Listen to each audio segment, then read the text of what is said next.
Han pasado 2 años desde aquel 7 de octubre que reconfiguró el tablero de Medio Oriente. 2 años desde que Hamas lanzó su ataque sorpresa e Israel respondiera con una ofensiva total que ha dejado una Gaza devastada, millones de desplazados y una pregunta que sigue sin respuesta. ¿Está realmente cambiando el Medio Oriente o solo estamos viendo el espejismo de un nuevo orden? Porque a pesar de los golpes tácticos, de las alianzas que se mueven y de los discursos que prometen renovación, los dilemas de fondo siguen intactos. La ocupación, la falta de horizonte político, la crisis humanitaria y un ciclo de violencia que parece eterno.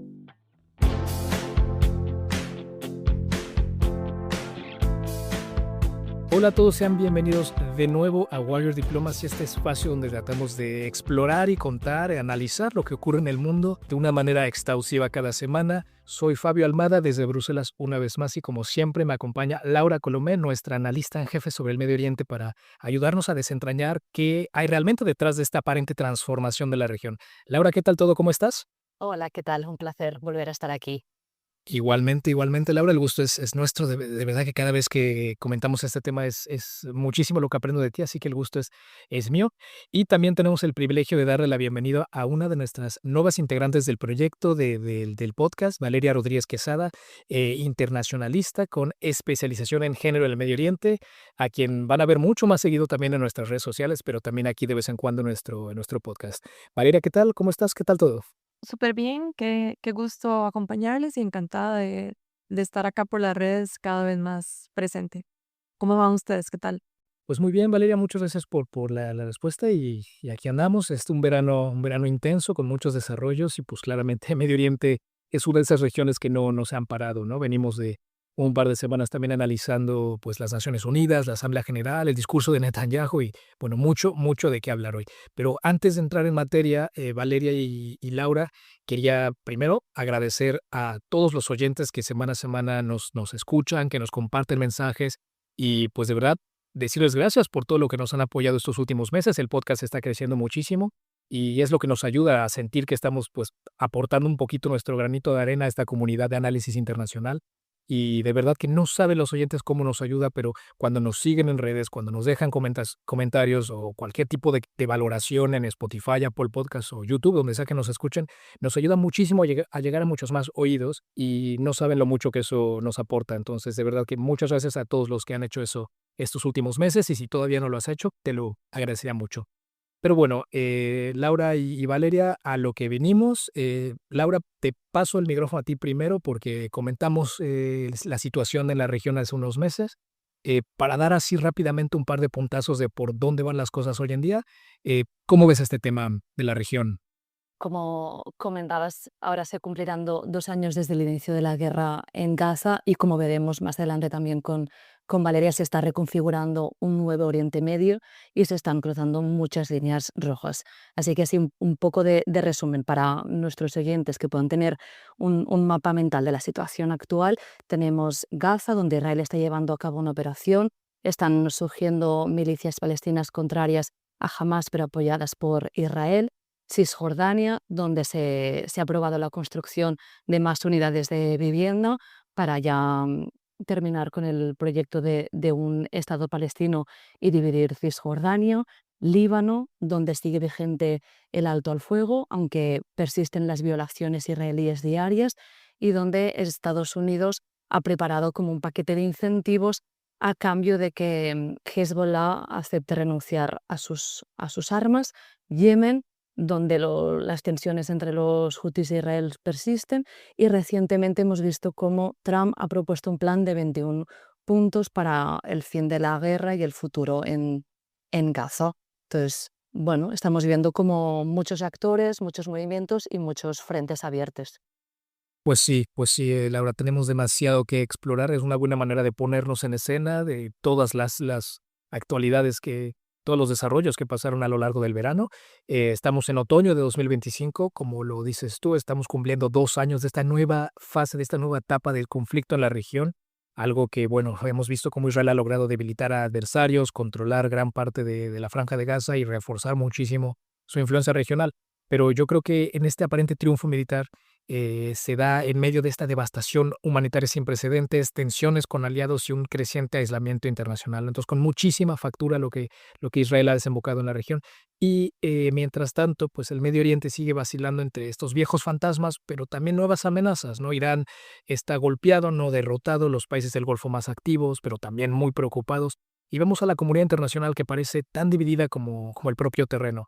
Y para de verdad entender bien y hacer buen seguimiento a lo que ocurre en el Medio Oriente, vamos a- a dividir nuestra conversación de hoy en 3 bloques, lo que es natural aquí en Water Diplomacy.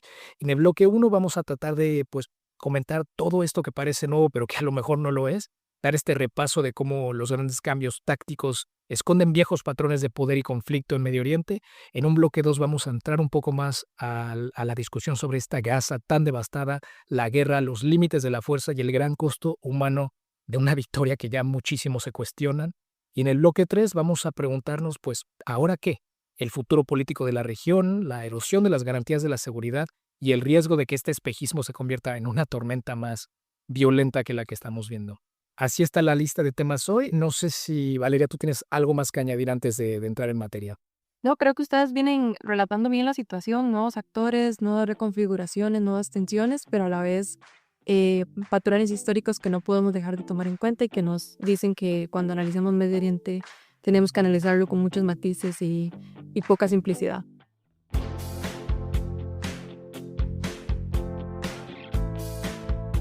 Si uno mira las noticias del último año, parece que el mapa del poder en el Medio Oriente se ha transformado. Hamas prácticamente en ruinas, Hezbollah está debilitado, Assad barrido del poder en Siria, el país sumido en violencias sectarias y con su antiguo poder militar completamente debilitado. Luego vemos a Irán golpeado en infraestructura nuclear por una ofensiva conjunta de Israel y Estados Unidos, arrastrado por decisiones militares de su principal aliado Israel.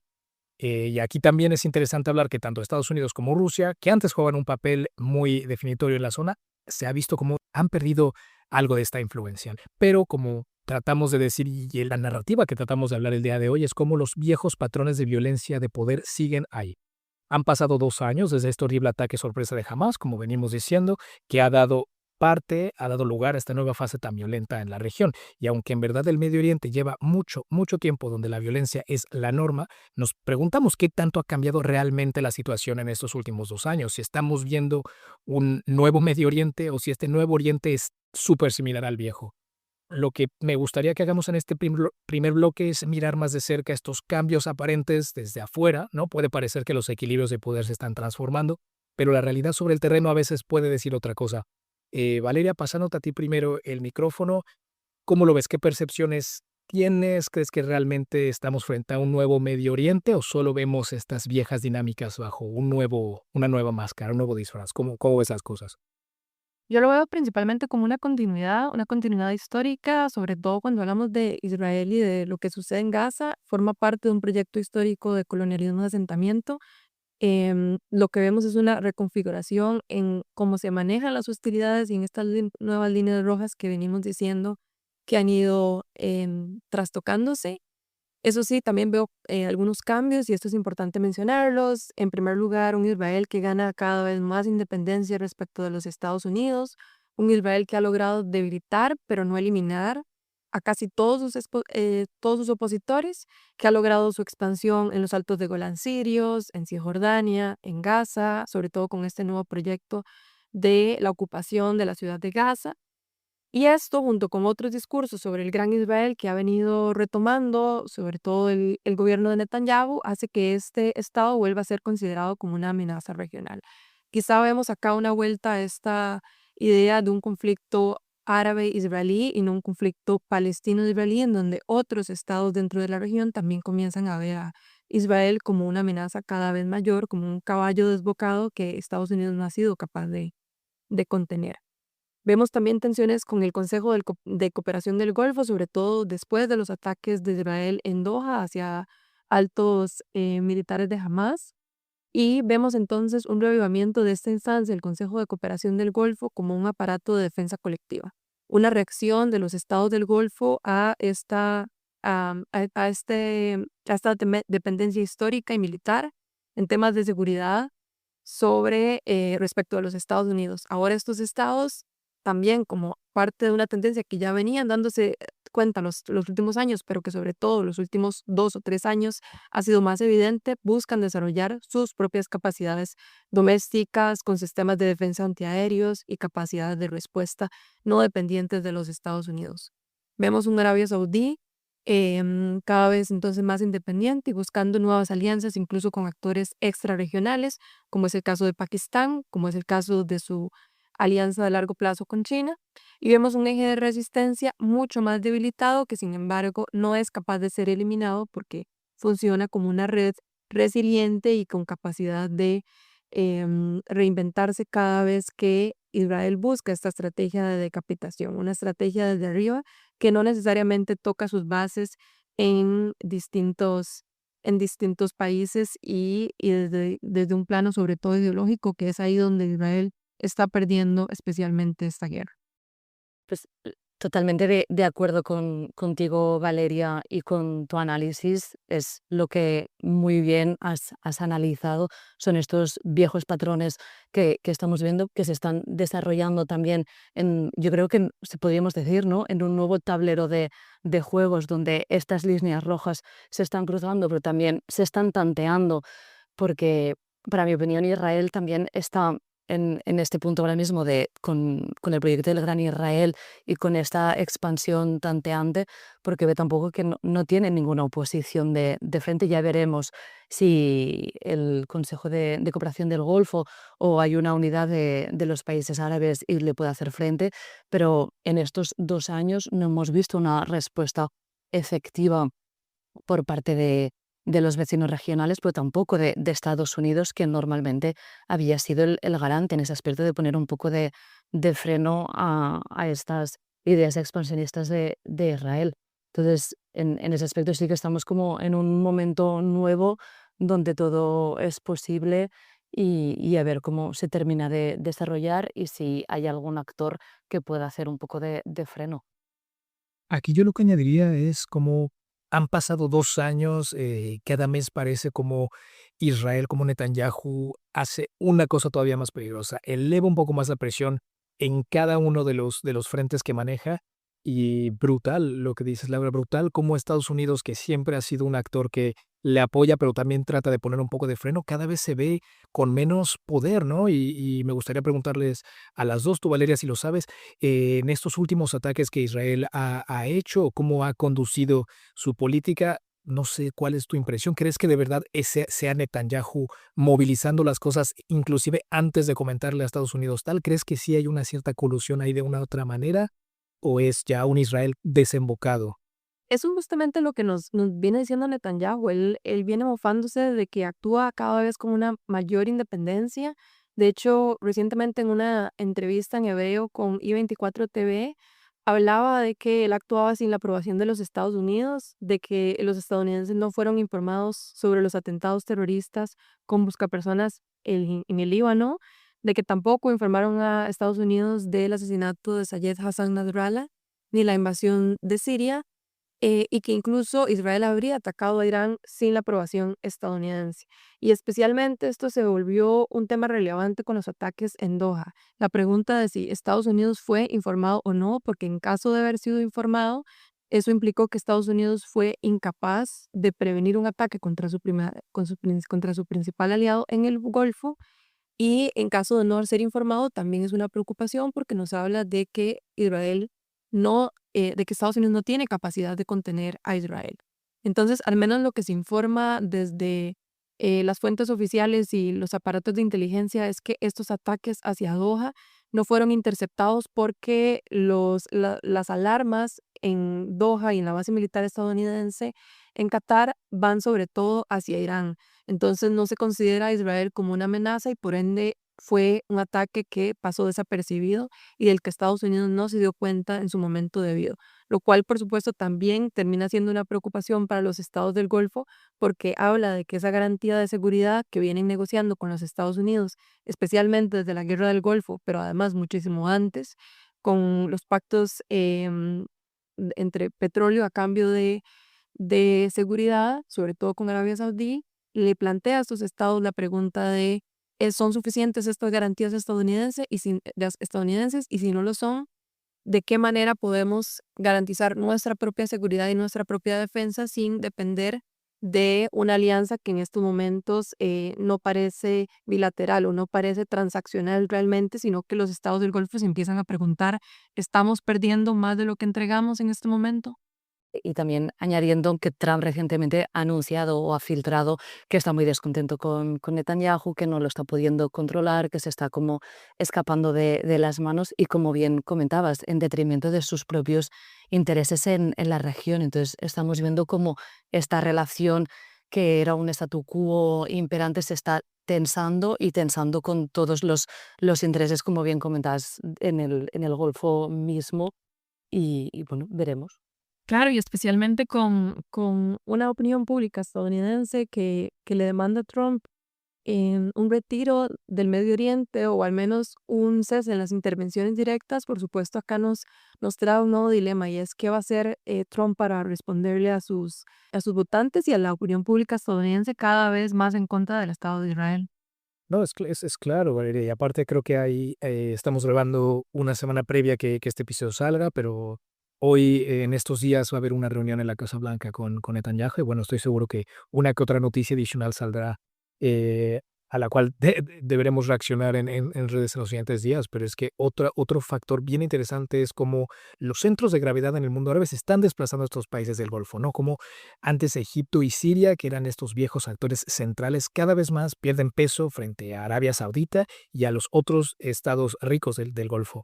Vemos como las capitales, ¿no? Riyadh, Doha, Muscat y Abu Dhabi modernizan sus economías y al mismo tiempo también intentan ser actores globales con más prestigio diplomático. Ahora, esta influencia, como estamos viendo, no siempre se traduce directamente en estabilidad. Estamos viendo cómo las monarquías también ven con una creciente incomodidad el comportamiento de Israel y acusan con toda la justificación poner en riesgo la región. Inclusive esta idea de la normalización de las relaciones con Israel parece que cada vez está más lejano. Es verdad que son países que también tienen conexiones fuertes con Estados Unidos, que está también tratando de mediar ahí, pero es que una Israel cada vez más desbocada va a complicar las cosas todavía más. No sé tú, Laura, ¿cómo ves esta proyección de una normalización futura o crees que esto es algo que está completamente detrás de nosotros? Ahora mismo, y con lo que está sucediendo en Gaza, yo creo que es muy complicado que los países árabes puedan avanzar en estas vías de normalización con Israel. Pero sí que es cierto que si se desvinculan de la influencia de Estados Unidos y cogen más protagonismo y más independencia de intereses, habrá que ver si es algo que les pueda interesar a largo plazo o realmente no les interesa tanto y prefieren mantener este capital, digamos, social y político de apoyar a la causa palestina. Claro, coincido completamente con Laura, y sobre todo también teniendo en cuenta otros elementos como que los estados, sobre todo el Golfo, consideran esto como una retirada casi total de Estados Unidos de la región, o sea, una retirada que ya parecía inminente, pero que ahora parece definitiva. Estados Unidos se involucra cada vez menos en asuntos en donde antes era imposible desligarse, como por ejemplo en este plan para ocupar la ciudad de Gaza, en donde tanto el gobierno de Donald Trump como o tanto Donald Trump mismo como el embajador de los Estados Unidos en Israel han dicho que esto es una decisión interna de Israel y que no van a interferir sobre esto. Luego también hay que considerar el rol de la sociedad civil. A veces pareciera, y sobre todo cuando hablamos de los estados del Golfo, que la sociedad civil es un actor poco relevante o que es un actor minado por la represión, pero sí que ejerce una influencia importante en las decisiones que toman estos gobiernos. Y en un contexto de cada vez mayor solidaridad con Palestina, es bien difícil que estos estados vayan a tomar una decisión que les arriesgue su legitimidad política interna. Y un tercer elemento es que, del que venimos hablando también en nuestras redes sociales, es cómo Israel se ha venido convirtiendo cada vez más en un estado paria. Y esto implica que no solo hay desconfianza hacia ese estado, sino que también hay un menor involucramiento y una menor intención por parte de otros estados de generar relaciones con este estado. Entonces, una idea de normalización y una continuación de los acuerdos de Abraham parece cada vez menos probable. Gran primer bloque, Laura Valeria, creo que es una buena manera de ver estas dinámicas en la región, darnos cuenta que estamos en una nueva etapa, pero de este ciclo de violencia, ciclo de crisis, que se lleva extendiendo más allá de 2023, ¿no? O sea, hay temporadas donde es más activo el conflicto, pero son problemas que van más allá. ¿Algún oyente que a lo mejor le gustaría escuchar un poco más sobre un tema que no creo que desarrollemos tanto en este episodio, que es el tema nuclear, el tema entre Israel e Irán? Les recomiendo mucho ese episodio que tenemos de hace un par de meses de Irán versus Israel, punto de no retorno, porque ahí con Laura tocamos muy, muy a fondo ese tema y toda la cuestión nuclear de la región. Así que lo recomiendo mucho. Pero Valeria y Laura, ¿por qué no entramos en el segundo bloque y hablemos de ese gran elefante que está en la sala, que es el tema de Gaza? No solamente con más líderes reconociendo a Palestina como un Estado, sino con más presión internacional contra las acciones de Netanyahu. Eso por un lado. También hemos escuchado en las últimas semanas un posible gobierno después del conflicto liderado por Tony Blair, ex primer ministro británico. Temita interesante. Y bueno, muchas cosas más, pero creo que lo podemos analizar con más tiempo y detalle en este segundo bloque.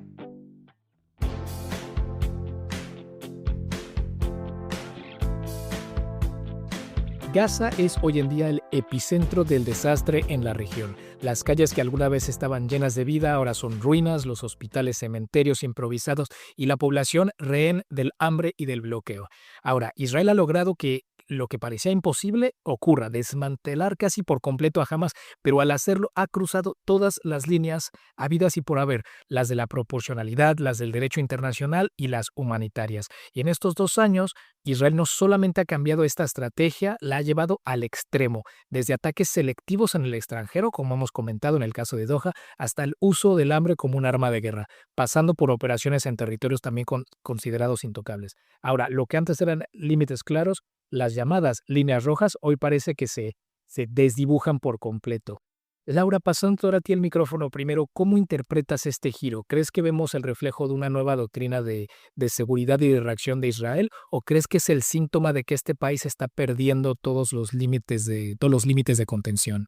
Yo creo que y lo hemos ido viendo, bueno, escuchando en este caso en todos nuestros episodios, que todas las acciones están realmente calculadas, que Netanyahu está utilizando todas estas guerras a favor de su beneficio político y personal. Por tanto, el Estado no ha perdido toda contención, sino que para mí claramente es un reflejo de esta nueva doctrina de seguridad, donde Israel está ejerciendo la fuerza militar en cualquier espacio aéreo sin mecanismos aparentes de rendición de cuentas. Y el claro ejemplo es el ataque a Qatar, donde Israel asumió toda la responsabilidad por la operación y es un cambio significativo en esta doctrina operativa, ya que normalmente era un reconocimiento encubierto y han pasado a un reconocimiento abierto de los ataques en suelo extranjero y forma parte de esta estrategia regional más amplia,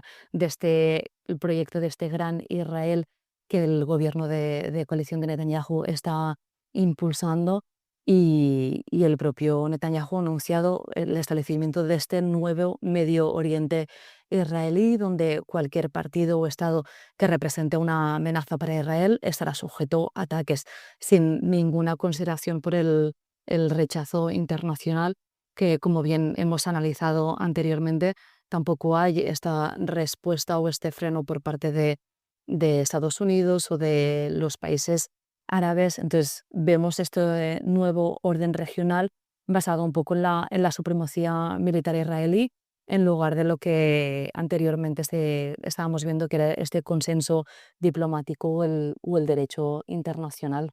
Claro, y con esto que mencionas, bueno, dos puntos que resaltar de lo que decís, Laura. En primer lugar, este tema del cambio en la doctrina de seguridad creo que es clave porque no ha sido solo hacia lo externo, como lo venís diciendo también, sino también hacia lo interno. O sea, en ambos casos vemos cómo han cambiado los conceptos y la estrategia de defensa de Israel hasta puntos que antes habríamos considerado inadmisibles y que también Estados Unidos habría limitado en algún momento. Entonces, vemos cómo la situación humanitaria es realmente crítica, cómo la mitad de las personas gazatíes que han sido asesinadas en zonas conocidas como zonas seguras, cómo desde que se instaló este sistema de distribución de la ayuda, han muerto más de 2.300 personas buscando ayuda por parte de Israel, cómo la hambruna ha sido utilizada como un arma de guerra y en este momento el 100% de la población gazatí está en la fase 5 de, de las fases de la hambruna o de las fases de seguridad alimentaria. Vemos también más de 400 muertes por malnutrición y vemos cómo esta jerga del derecho internacional humanitario ha venido utilizándose como una forma de justificar el uso sistemático de la violencia letal contra la población palestina. Entonces, el uso de ciertos conceptos como zonas seguras, como, por ejemplo, el tema de los escudos humanos, el tema de el desplazamiento, ha venido siendo una forma de subvertir principios del derecho internacional humanitario que ahora vienen utilizándose como una forma de agresión militar. Es decir, cómo Israel en este momento se encuentra cometiendo lo que se le llama un genocidio proporcional o lo que Francesca Albanese ha venido conociendo como un genocidio proporcional. Es decir, una forma en la que se deja de distinguir la población civil de la no civil y en la que cualquier ataque es proporcional a lo que ocurrió el 7 de octubre. Algo definitivamente preocupante y que, como lo decís, Laura, viene demostrando importantes cambios en la doctrina militar que viene utilizando el Estado de Israel. Claro, y no solamente este reporte, sino que la misma Comisión Internacional Independiente de la Investigación de las Naciones Unidas concluyó que Israel estaba ignorando flagrantemente el derecho internacional y orquestando una campaña genocida desde estos últimos 2 años, ¿no? Entonces, la presión internacional sube este discurso y el término de genocidio ya empieza a sonar más y más por más líderes. Algo que, bueno, obviamente esto le toca a las cortes y a los tribunales definir ese concepto, pero crímenes de lesa humanidad, crímenes contra la humanidad, están siendo cosa del día a día, ¿no? Y se me hace también brutal cómo ya más países, más líderes están dando este reconocimiento al Estado de Palestina, algo que tampoco creo que cambie la situación en el terreno, porque sin, eh, sin acciones más fuertes en contra de la facilidad que Netanyahu tenga de seguir con la operación, poca cosa va a ser el reconocimiento del Estado. Es un paso con su simbolismo, claro que sí, pero creo que todavía más tiene que ocurrir para que de verdad Netanyahu cambie su actuar. Laura, ¿tú cómo lo ves? Sé que también en la mesa hay una propuesta de 21 puntos. Yo la verdad es que no estoy tan al día con ello. ¿Por dónde están tirando estas negociaciones que puede que no lleguen a ningún lado? ¿Tú por dónde lo ves? Sí, os comento un poco así, modo de resumen, para que no esté tan enterado, porque es algo muy, muy reciente que Trump ha planteado. De momento no son negociaciones, simplemente Trump ha planteado este punto de 21 puntos.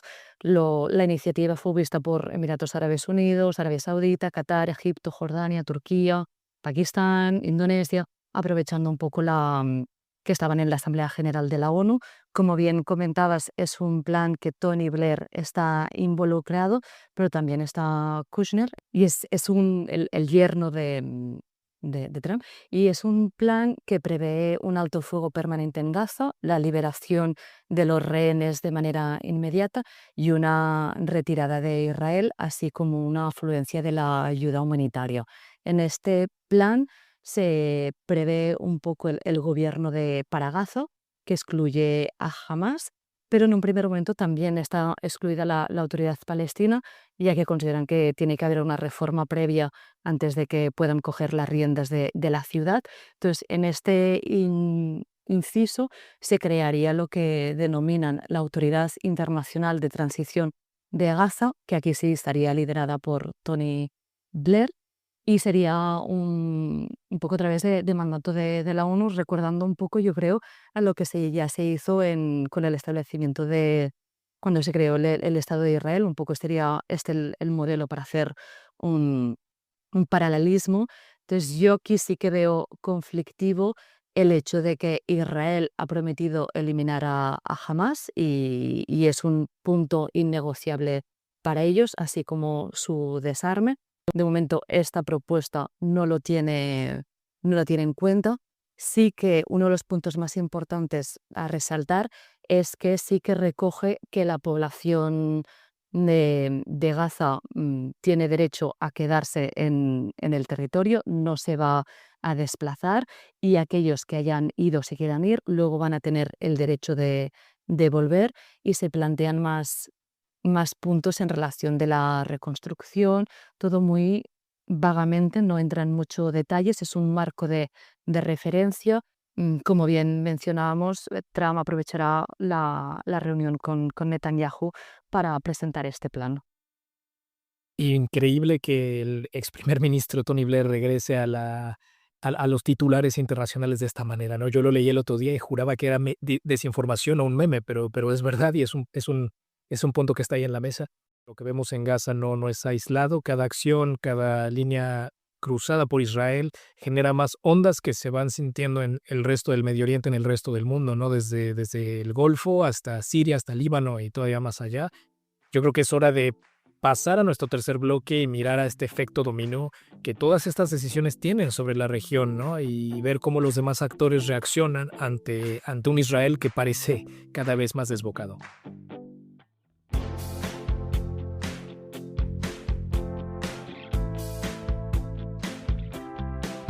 Entrando en este tercer bloque, me gustaría entrar directamente con la pregunta hacia ti, Laura, a ver cómo lo ves.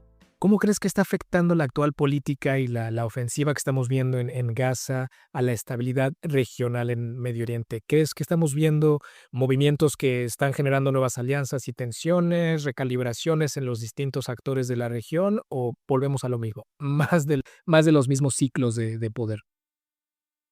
Yo creo que sí, que estamos viendo la reconfiguración de un nuevo Medio Oriente con nuevas alianzas y una nueva estabilidad regional. Y sí que me quería centrar un poco en Egipto, que creo que es uno de los grandes olvidados, que sigue estando presente, al final tiene frontera con Israel y que recientemente hemos visto cómo están creciendo las tensiones entre ambos países.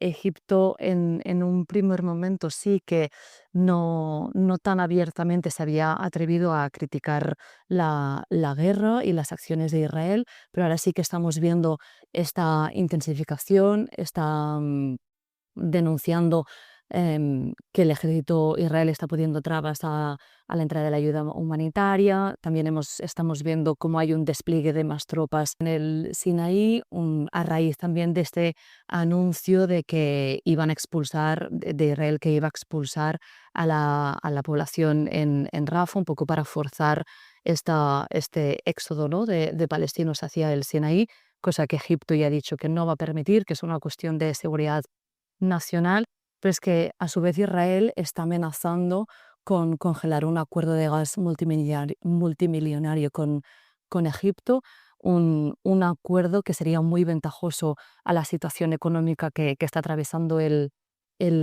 país. Entonces, sí que estamos viendo, ¿no? Esta hostilidad contenida. Yo creo que no habrá una guerra entre ambos países, no les interesa. Egipto no está en condiciones de meterse en una guerra abierta con su vecino y Israel ahora mismo no se puede permitir abrir otro frente en esta guerra de múltiples frentes que hemos estado viendo, pero sí que una acción imprudente por alguna de las partes podría ver cómo hay una escalada de tensiones.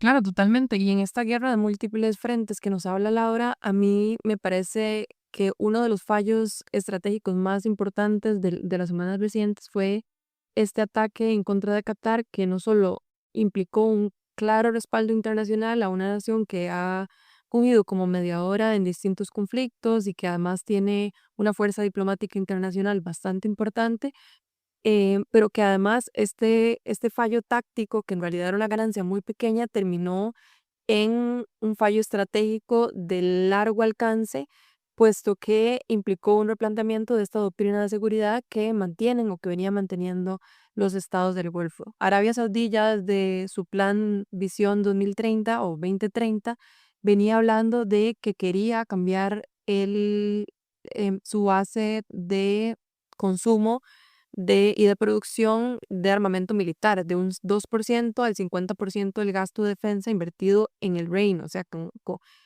el desarrollo de una industria militar nacional. Sin embargo, después de esto vemos una reacción inmediata de los estados del Golfo, y vemos también cómo entonces Israel viene abriendo un nuevo frente en el Golfo que no necesariamente formaba parte del conflicto y tampoco forma parte del eje de la resistencia. Entonces vemos una vinculación y un error estratégico de gran alcance por parte de Netanyahu. Y otro de los temas también importantes en estos frentes, se me viene a la mente este discurso de Netanyahu en la Asamblea General, en la última, donde muestra el mismo mapa de lo que él llama la maldición, el mismo mapa que mostró el año pasado, y en donde él afirma que ha eliminado las cabezas militares más importantes, y entonces hace referencia a los hutíes, hace referencia a Hezbollah, hace referencia a Siria, hace referencia a los distintos actores que antiguamente formaban parte o que siguen formando parte de ese eje de la resistencia, pero que en este momento se encuentra debilitado. Y aunque Netanyahu nos quiera mostrar este imaginario geopolítico en donde el Medio Oriente es un nuevo Medio Oriente, en donde Israel ahora se encuentra dominando, lo cierto es que hay que poner atención a cómo se terminan reconfigurando o si se van a reconfigurar estas redes del eje de resistencia y estos nodos que normalmente, como decía antes, son bastante resilientes. Entonces, hay que darle seguimiento para ver si realmente nos estamos encontrando con un nuevo mapa del Medio Oriente o nada más un debilitamiento y una emergencia de nuevos actores que pueden llevarnos a el equilibrio de poder que históricamente se ha mantenido en esta región. Sí, sí, definitivamente la región da vueltas y una de las noticias más recientes que más me hicieron ponerme a leer y a cuestionar, porque tampoco conocía mucho del tema, es de este acercamiento que vimos entre Arabia Saudita y Pakistán, ¿no? Que firmaron una cláusula de defensa mutua que implica cualquier acto, cualquier tipo de agresión contra uno de los dos sería considerado como una agresión para ambos. Creo que no hay una referencia directa a si esto entra en el tema nuclear, pero igualmente creo que se me hace un tema súper interesante. No sé si tú, Laura o Valeria, conocen un poco más del tema, porque hablando, ¿no?, de estos nuevos giros, de que si nuevo Medio Oriente o no, esto sí por lo menos creo que es algo que para mí me suena muy nuevo. No sé ustedes cómo lo ven.